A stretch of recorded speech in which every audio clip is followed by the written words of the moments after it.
Hello, my name is Shane Murphy-Reuter. I run marketing over at Intercom. Despite the Irish accent, I am not one of the co-founders of the company, much to my mother's disappointment. I'm not a multimillionaire, but I do have the, I have the fortunate opportunity that I get to a front row seat into a lot of the thinking that we've been doing over the last few years, really, to put the customer at the center of everything that we do. And then obviously more recently, all of that changed.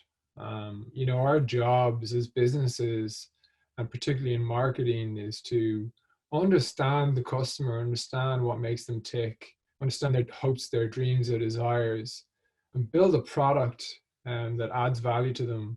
And obviously also market it in a way that communicates that value in the context of what is happening in their lives. And obviously with the current crisis hitting in the last 2 months, all of that dramatically changed. Our customers' lives changed dramatically. And as a result, the things that we were doing internally had to change as well. And so I'm going to walk you through some of the things we've been doing around this over the last couple of months. One of the internal sort of mantras that we've been sharing quite frequently at all hands, I'd say it's a little bit cheesy, but I actually think it's really, really relevant, is this one, which is, it is not the strongest of the species that survives, nor the most intelligent that survives. It is the one that is most adaptable to change.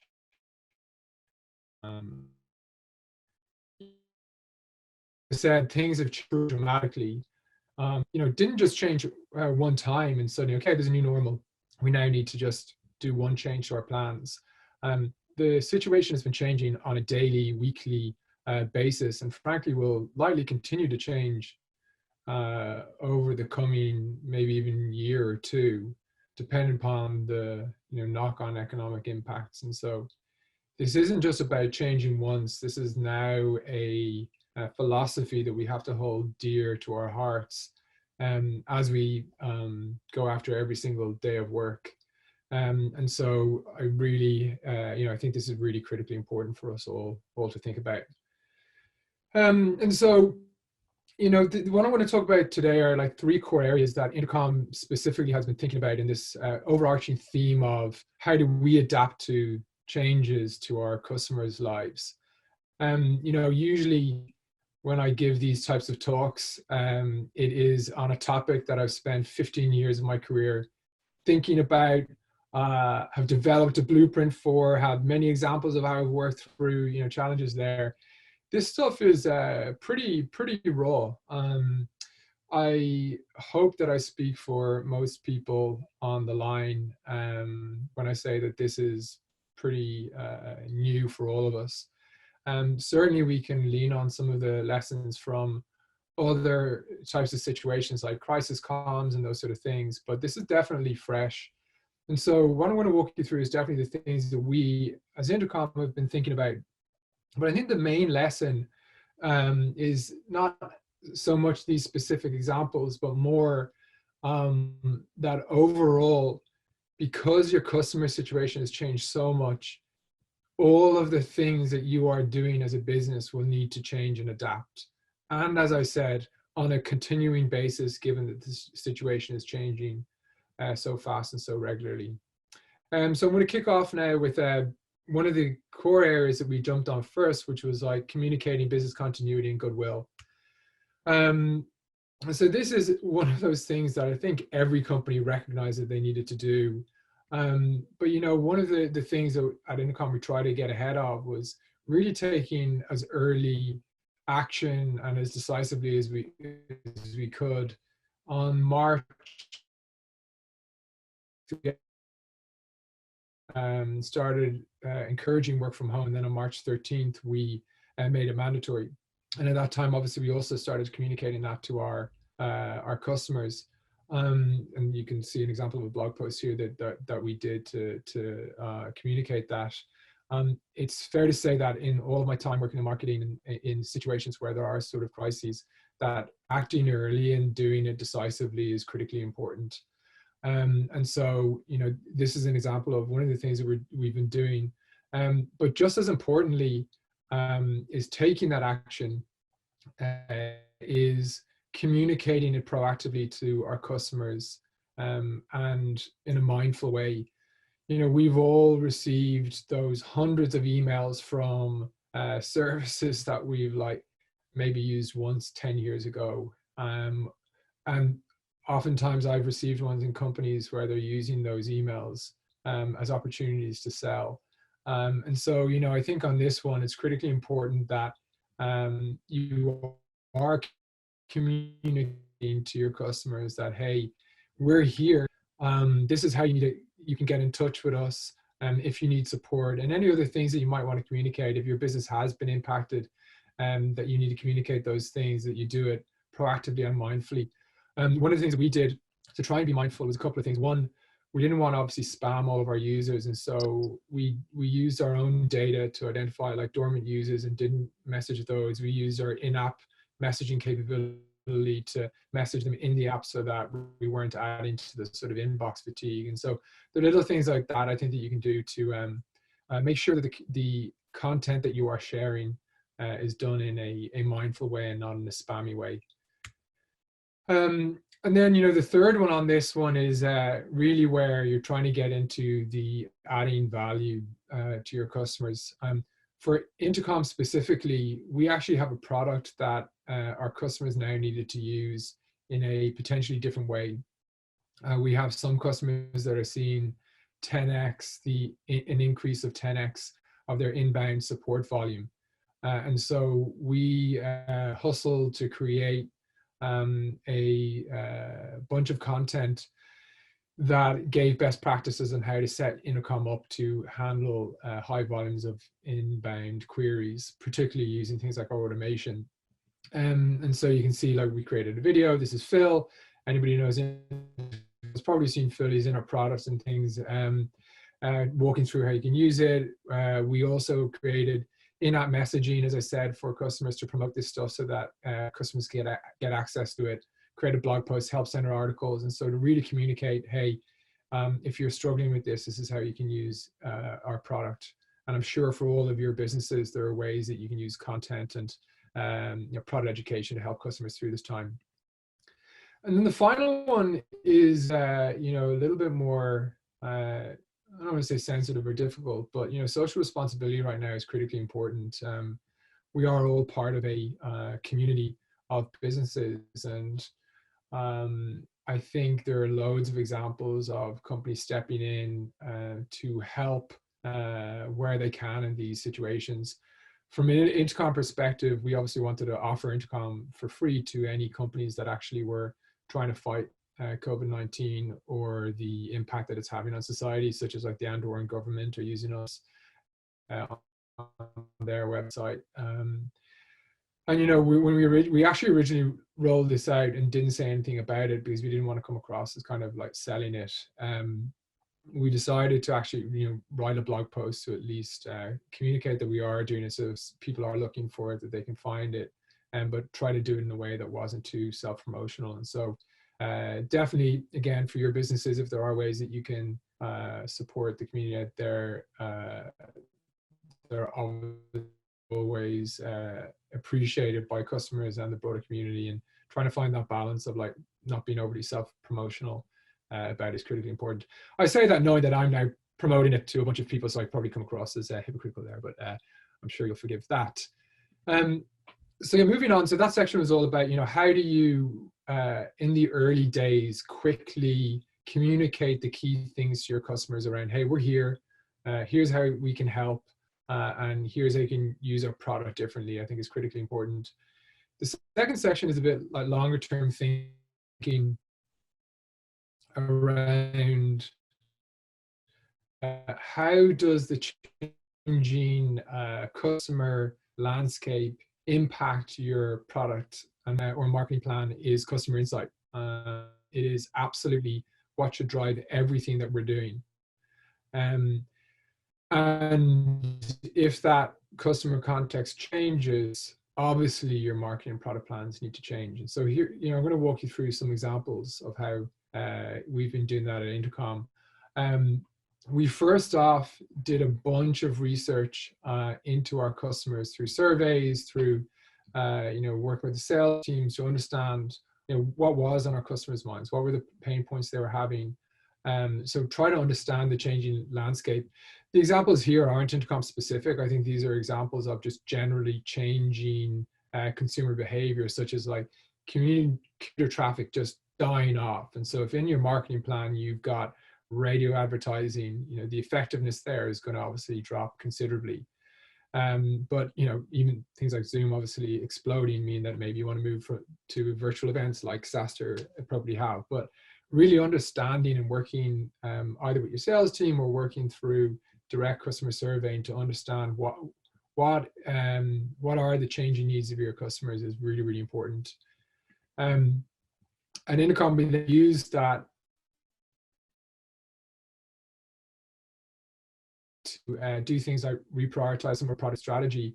There's a lot of words on this Slack. Essentially, this is our head of product explaining how we had a feature that we had planned to build in future quarters, which essentially allowed mobile customers turn off the ability to directly message a human and use bots to handle all of the inbound queries. And for certain companies, when you see a 10x increase in inbound volume, that's actually important that the messenger can do that.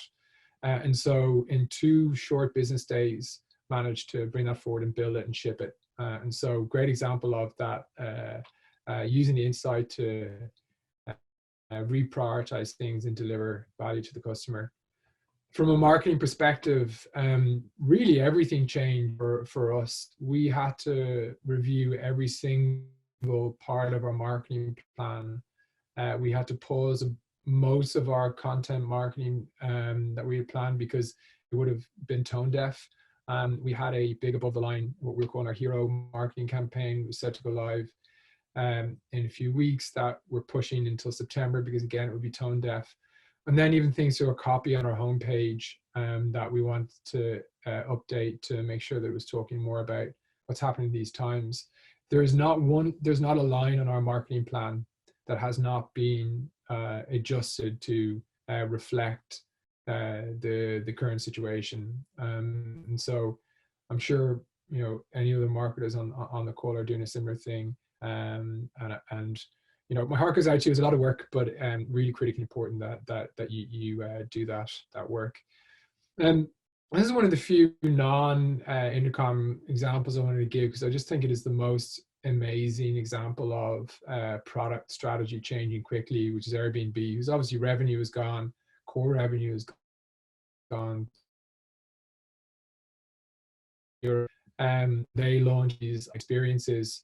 And last week I was on a meeting listening to my wife and mother-in-law singing and dancing while making sangria with drag queens from Portugal, which I just thought was an incredible example of moving fast and changing product strategy in the given the environment we're in, and also very tasty sangria.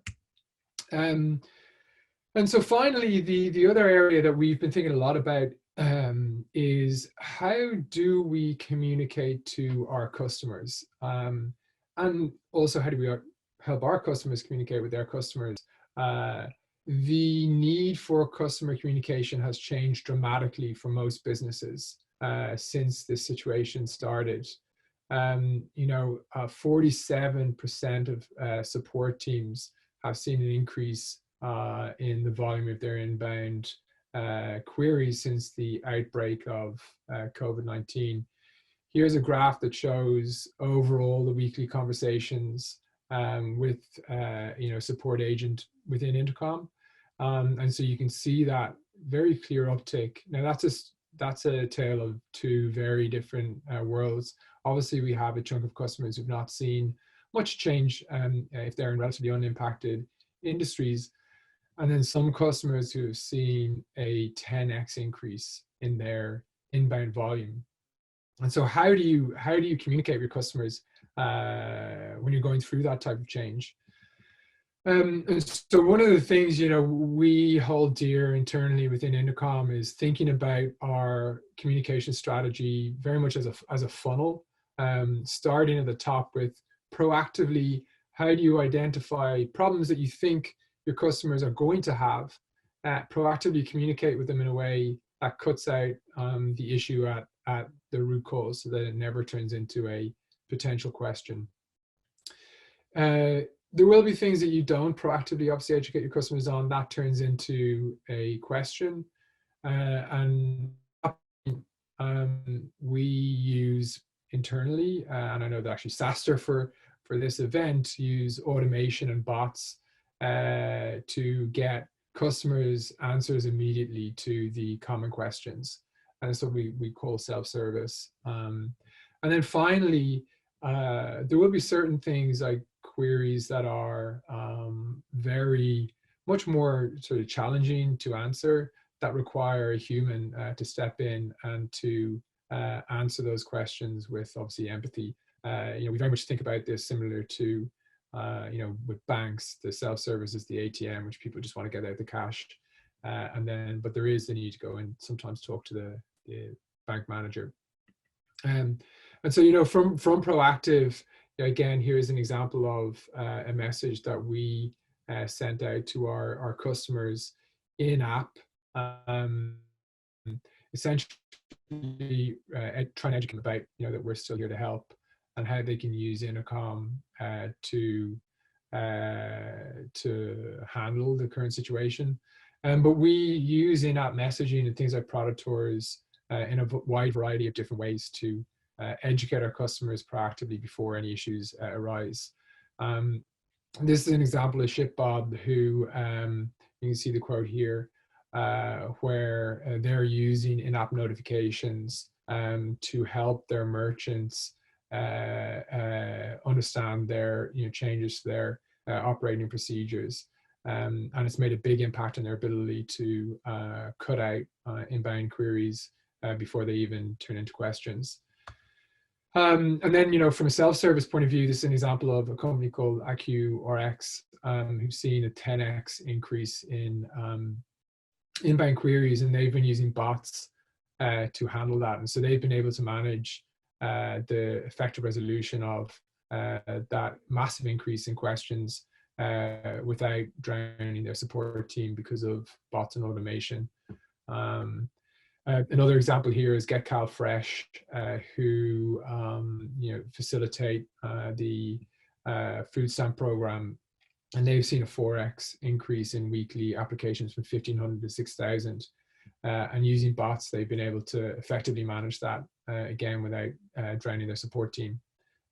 So again, anything that you can do to use automation to handle those sort of common questions mean that you can really scale the experience for your customers even in times like this. And then finally, human, and absolutely there is a place, and an important place, for human support, especially for those tricky situations. And that's where kind of live chat from an Intercom perspective comes in. But you can manage human support across other media as well. This is an example of Monday.com, who empowered their customer experience team to handle one-on-one any questions that were coming from their customers around financial assistance, and empower their team to handle those questions and deal with them in a human way. And they've received really great feedback from the customers from doing that. And so there is absolutely that appropriate place for those tougher conversations to happen one-to-one, and to get your great customer support staff handling them. And so that's it. It's a bit of a whistle stop tour to handle the current situation. In summary, I think, as I mentioned at the top, the biggest lesson for us is that the situation is changing constantly, and that we need to, as a result, constantly adapt what we are doing. I talked through 3 core areas that we're doing that, but there will be many, many more for your business. And my big sort of advice, if you're not already doing this, is understand the customer, open up lines of communication so that you understand the changing, world that they are in, and then make sure that you are internally creating the space for quick iterations of things like your market product plans, and make sure that your teams are aware that you're going to fast on some. Was asked to leave time for some questions, and I think some have come in, so I will stop there and hand over for questions. Yeah, thanks so much, Shane. You have a few that come in. One that I wanted to ask, obviously you mentioned, SaaStr's been on Intercom for years. For those that are like starting with Intercom, because we've sort of like have our own scoring system, like what do you recommend in terms of tying like live chat, especially if it's new for those adopting right now, right, to working from home and like getting up a live chat? How do you measure that back to ROI? Yeah, so this is kind of why we like to think of support as a funnel, much like sales. Like sales teams have been used to managing the areas of funnel for a long, long time, and the same is true for support. And what you are trying to do is balance costs with sort of the return. In support world, the return is customer satisfaction. And so you want to make sure that you're measuring customer satisfaction, that you are holding, if not improving that. But you want to do that obviously in an efficient way. You could hire 1,000 support people and have very good CSAT scores, but that's not realistic for the vast majority of businesses. And so what you're trying to do with the funnel is essentially ensure that the queries that are sort of common are handled quickly and efficiently, which actually improves CSAT. We find that like for common questions, people actually don't want to talk to a human. They just want to, it's like the ATM. They just want to get the money out and leave. And so you can analyze, what are your common questions and make sure that you have bots to handle those, which actually does increase your CSAT. For the ones that are more unique, let those through to a human and then ensure that you maintain your CSAT there. And so essentially what you're trying to do is the ROI comes from being able to scale your customer support team in a cost-efficient way.